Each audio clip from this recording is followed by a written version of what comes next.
Hi, welcome once again. I hope that you are well and that everyone in your home is well. We're all doing pretty good here. I'd like to introduce a new feature to the vlog, and that is going to be a vocabulary word or a vocabulary phrase. Um, our family has long had words and phrases that we use in between ourselves that some of them are things that the children misunderstood what was being said, um, and the way they said the word has just stuck.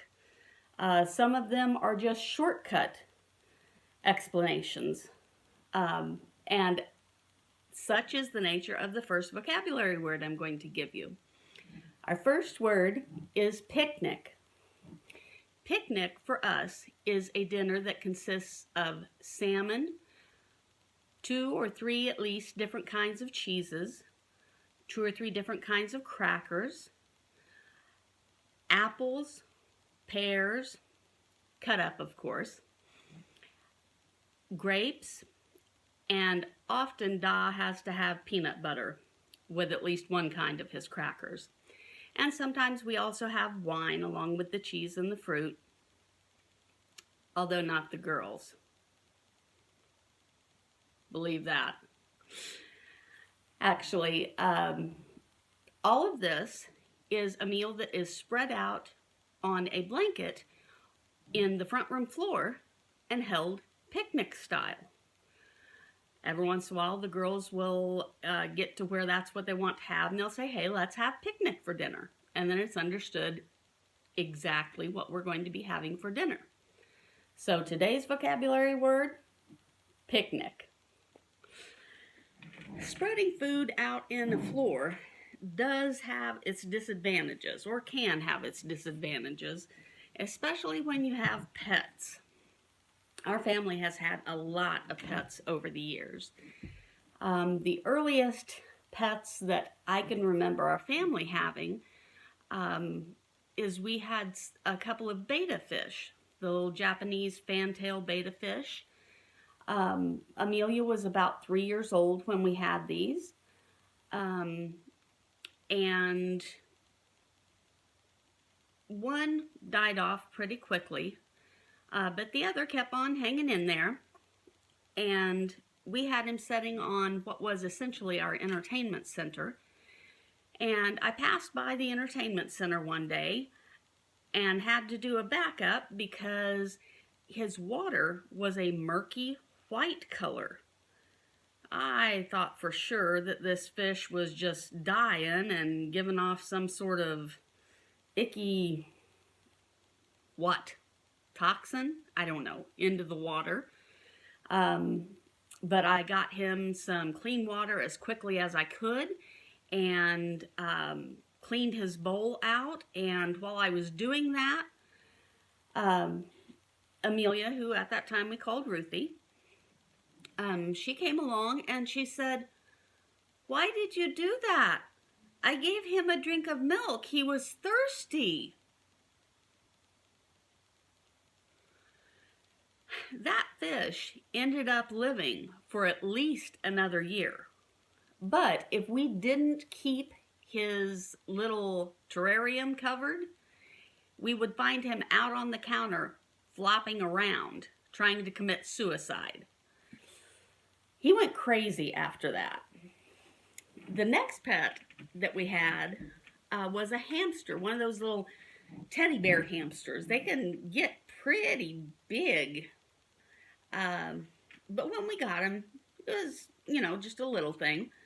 And Amelia named the hamster Matilda. We called her Tildy for short. And one day, Amelia screaming, "Mommy, Mommy, please come quick. Tildy's having a baby. His little leg is sticking out." Tildy was not having a baby. From then on, we called the hamster Matt.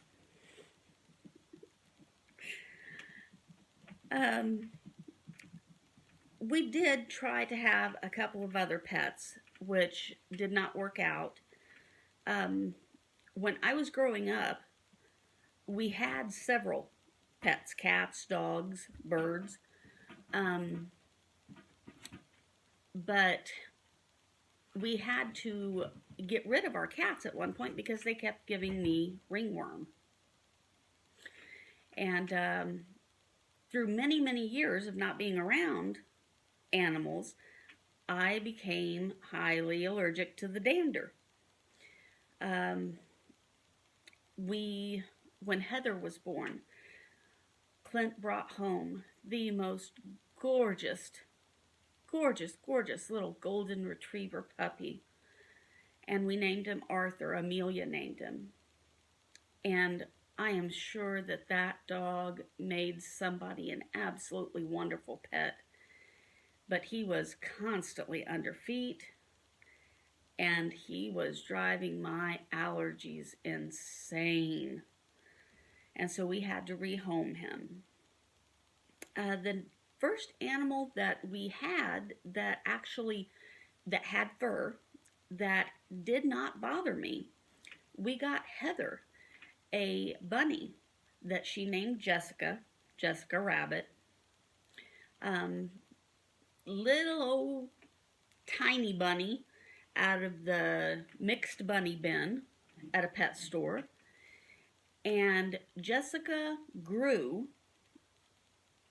so big so that if I were sitting cross-legged, she could sit on my lap and obscure my lap from view. This rabbit was huge. We thought that Jessica might be lonely, so we got Amelia a bunny, and she named that bunny Bunnicula. And Bunnicula seemed to constantly want to try to show, or rather, Jessica constantly wanted to show Bunnicula, I am the boss in this house. Everything belongs to me. So she was constantly hopping around Bunnicula, around and around and around, and she'd nip at her and, make her squeak. And I was sitting in this very chair in the front room when from downstairs I heard a high-pitched bunny squeak, and Jessica came bounding up the steps, jumped from about halfway across the floor into my lap. Bunnicula, following her close by, got a couple of feet out in front of us, stood up on her hind legs, and went, just very clearly, try it again. Oh, I became so very attached to that bunny. Eventually, I was ready to try dogs again, and we did get a couple of dogs. I am sure that the girls have special memories of each and every one of these dogs, and I even have special memories, but there are certain stories that I want to focus on.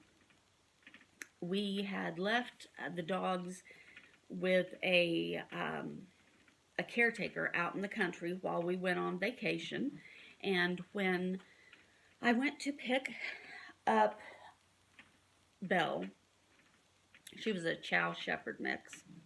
When I went to pick her up, as when I had dropped her off, there was this little tiny black cat that was just rubbing around my legs and meowing, and he was just so friendly. And I'm a cat person. I have such a soft spot in my heart for kitties. So I scooped him up and I brought him home. Clint didn't seem to care for that. He didn't think that cats had much personality. I believe his exact words were, "Why did you bring that piece of into my house?" At any rate, we named the cat Dewey. I had been for a few years studying Scots Gaelic and knew that the word for black was dew, and felt that the way to diminutize that was probably to add an AN. I had seen several examples of diminutive words that had AN on the end. So his name was technically Dewon, but we called him Dewey. Yeah, I unfortunately named the cat Fish Hook, but it all worked. We had to have one room where Dewey was not allowed into the room, where it was fairly, relatively free of cat hair, cat dander, and that was our bedroom. One morning, early morning hours, there's on the bedroom door, and it keeps going on, and it keeps going on, and oh my goodness, finally I had had enough. I went over, I opened the door, and I reached down, and I tapped Dewey on the nose. Just no harder than that, a real light tap. He shot off, running. Okay, peace and quiet. No, not really, because then the kid comes in to be cuddled. And after the kid is done cuddling, when she leaves the bedroom, she forgets to shut the door. Clint and I are laying there talking, and she had not been gone, not even a minute, when Dewey came into the bedroom, jumped up on the bed, hunkered down on my chest, and looked me in the eye, reached out his paw and whacked me across my nose as hard as he could, shot off through the door.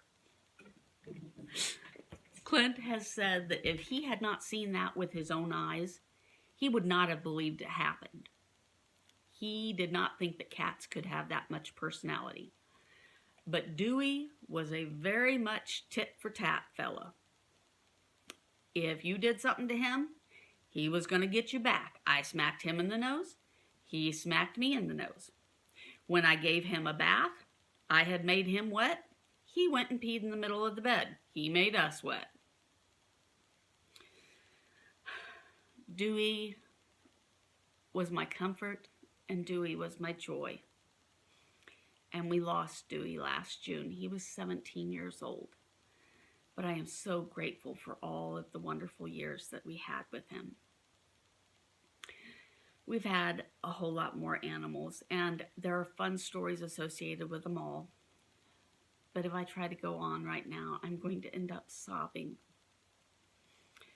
because I still ache so much over losing my doodle bug. If you have liked this video, please give it a thumbs up. If you've not already, go ahead and subscribe and check out my other videos. Thank you so much for spending this time with me. Have a pleasant day, and I'll see you soon.